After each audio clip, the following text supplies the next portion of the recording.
Reliance అధినేత ముఖేష్ అంబానీ సతీమణి IPL Mumbai Indians team యజమాని నీతా అంబానీ బల్కంపేట ఎల్లమ్మ అమ్మవారిని దర్శించుకున్నారు.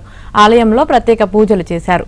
అద్దాల మండపాన్ని దర్శించుకున్న నీతా అంబానీ అమ్మవారి సన్నిధిలో సుమారు 15 నిమిషాల పాటు ఆలయంలో గడిపారు. అనంతరం అమ్మవారి తీర్థ ప్రసాదాలు స్వీకరించారు.